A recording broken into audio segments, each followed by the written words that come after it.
What's up, guys? This is your boy, the Average Gamer 98 over here, back with another video, and welcome to the first episode of 7 Days, 7 Different Games Challenge. And for those of you who are new and hearing first time about this challenge and have not gone through my community post as well, so this challenge is talking about me playing 7 different games for 7 continuous days, and some of these games is something that I've played before, but I am not an advanced player in any of these games. So that's the key point here. So it's more of like a first impressions and a review of the games here. So these are all mobile games, and like I said, I'm not an advanced player. So if you're an advanced player, so you might know a lot more about this game. So make sure to let me know down in the comments below whether you like this game, whether you have played it before, or whether you are looking forward to try it out because you saw my video and just wanted to try out for fun.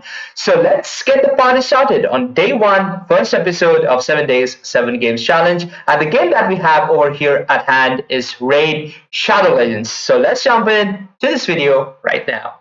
So here is the starting screen of Raid Shadow Legends. You can see a lot of things that are going on here. But I'm going to jump into the first thing that is necessary to play this game, and that is having champions. This is similar to having characters in Injustice 2 Mobile. So those of you who are familiar, you will know that you need characters to play in the game. And we actually have an option of getting champions in this particular game through different shards. So you can see here, there are different shards here. One is the mystery shard, which is the least level. So from this mystery shard, you can end up getting common and uncommon heroes, so which is like the base level, I would say.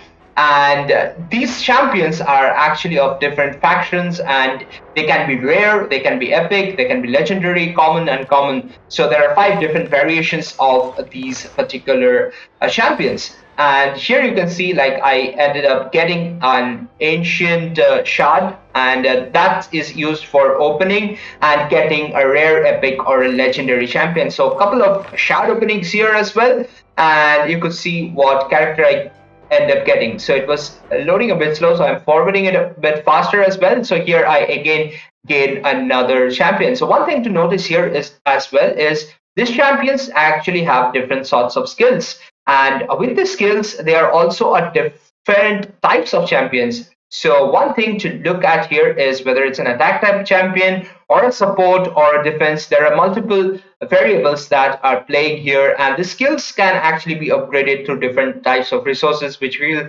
see soon enough. And this particular champion falls into a faction, which is present here. Let me just forward it a bit. So you can see here, this is Bannerlord. So this is a faction. So there are multiple factions involved here, and this is the name of the champion, Conqueror level 1. So this is details about the champions that we have in the game. And let's look a bit farther ahead, or rather far ahead. So let's forward and let's look at the champions and what details do we have for the champions here. So the details that we have for the champions are each of these champions are able to equip artifacts. So you can see there are different artifacts here. So these artifacts are like different flavors as well. So that's a lot of customizations that you have in the game. So this particular champion, as you can see here, is actually an attack type champion, is just rare, and is from the High Elves faction. So each champion can be leveled up to a maximum of 5 stars, 6 stars rather. And what you can actually do is for leveling up these champions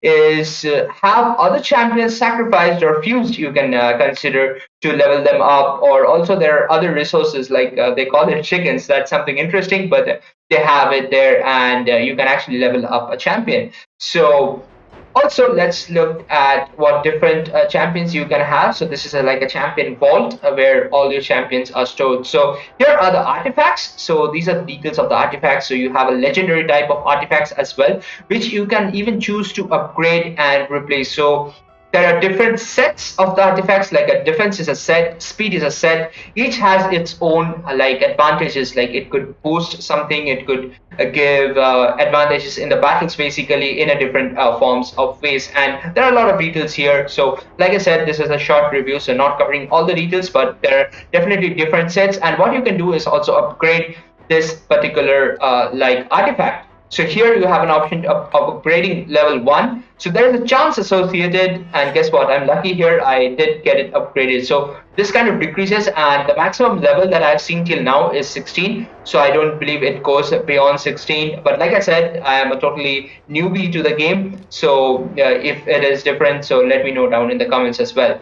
So these are different characters here. Something started downloading, so let's forward it a bit. And the one thing is very irritating with this game is a ton of offers. Like you can see here, the ads just keep popping up, and it's a lot of ads that come in. But let's look at the battle factors and the game modes here. So there are different game modes here, and the primary one is basically campaign, which is basically similar to the story mode that we have in multiple different games. And this campaign is what you want to do is like level up your characters through gaining experiences. And this is something interesting. And let's do a battle to find out what we actually do in the battle and how is it different from a normal arcade fighting game. So here you can actually choose the different characters. They have a total power as well, and each of the characters also has different classes. Like this, there's a spirit class, and then there is a magic class, like that. There's another interesting option here, which I can say here, which is called multi-battle, which is like Sims the battles, and you don't have to do anything. Just put it on multi-battle, and if you have a strong enough team, you're going to win every time. And this is something interesting because it levels up without you actually doing anything additional. So it levels up the characters basically. So let's move ahead and look at the battle. Again, some loading. Let's forward it, and here we are. So there is an auto option as well. So you can click on this auto option, and that will enable like an automatic battle. So let's jump a bit back here, and let's look at the start of the battle. Here we go. This is the first attack that has been done by this particular character. So whichever character does the first attack, it's gonna be circled here, and whichever character is rather attacking as well. So here we can see the different skills that are there, and we can click on the opponent so that moves gets hit on them. And we can click on the skills to see what the skills really are. So the fighting mechanics is a bit different from the standard normal arcade mechanics, because here you are actually facing on a turn by turn basis rather than trying to block the enemy's turn as well. So you basically have 3 rounds, and here we go. So here you can see the different options. Increases critical attack, and you can click on the opponent, which is a green sign, or that means it has an advantage of the class over that opponent. So here it's a red sign, but it doesn't matter because characters are relatively stronger to this level that I'm playing. Here is another attack, Valley of Death it's called. It's at level 5. So this is again like a skill or a special ability you can consider, and that knocked out every of the opponents. Again, this is like a turn, so this number 2 represents how many turns, after which it will refresh and be available again for usage. So here again, this is another move, and you can click again to see what move it's trying to do. And basically, you're not in a rush to do anything, which is definitely interesting because you don't have any rush to do anything.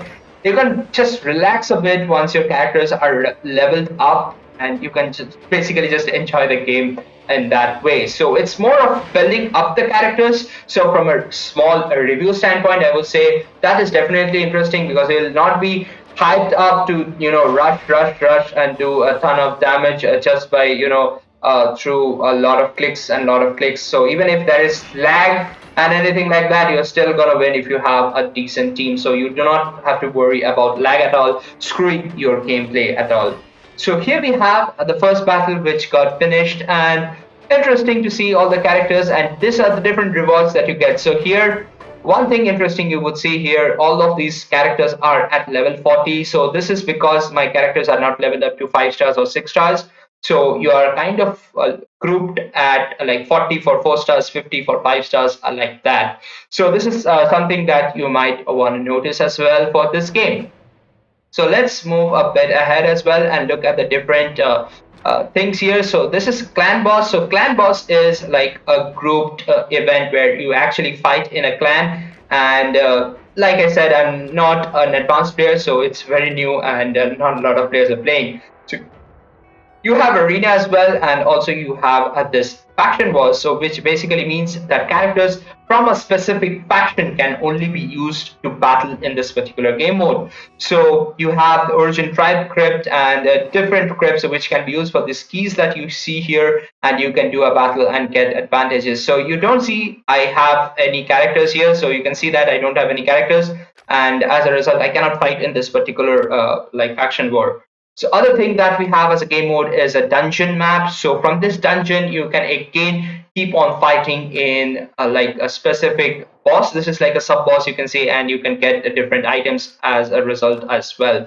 So that's it. That's like a very small overview of this particular game known as Raid Shadow Legends. And I hope you found this video interesting on the first day of 7 days, 7 different games challenge. I hope this is interesting and you might want to try it out as well. And tune in for the next episode of 7 days, 7 different games. So this is about the average gamer 98 over here signing off. You guys take care, and I'm gonna see you in the next one. Peace.